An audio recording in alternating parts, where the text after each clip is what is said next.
Welcome to this video tutorial on implementing a blockchain from scratch. Whether you're interested in understanding how blockchain works or looking to develop your own decentralized application, this video is for you.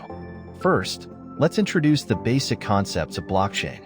A blockchain is a distributed ledger that records transactions across many computers in such a way that the registered transactions cannot be altered retroactively. This provides a level of security that traditional databases don't offer. We will be using Java for our implementation. Make sure you have a Java development environment set up. If you haven't installed Java yet, please pause this video, download it from the official Oracle website, and set it up.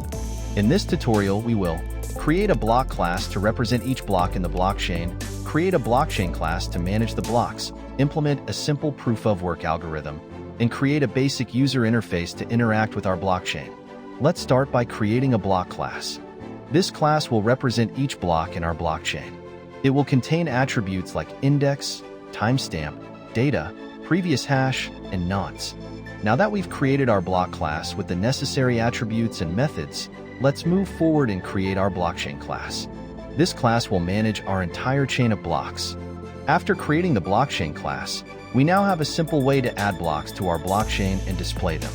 This is essential for visualizing how our blockchain grows as we add new transactions.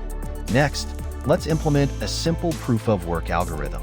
The purpose of proof-of-work is to ensure that newly added blocks require some amount of computational work.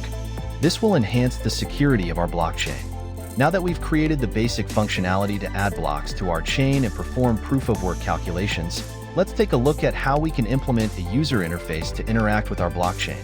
In this section, we implemented a basic console application that allows the user to add data to the blockchain and see the updated chain.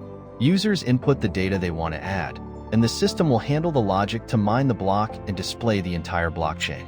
And that's it. You have now built a simple blockchain from scratch in Java. You can expand upon this by adding features like transaction verification, peer-to-peer networking, or even a graphical user interface. Before we wrap up, here's a summary of what we've done. We created a block class representing individual blocks, a blockchain class managing the overall chain, and a mining algorithm ensuring our blockchain's integrity. We also developed a simple user interface to interact with our blockchain.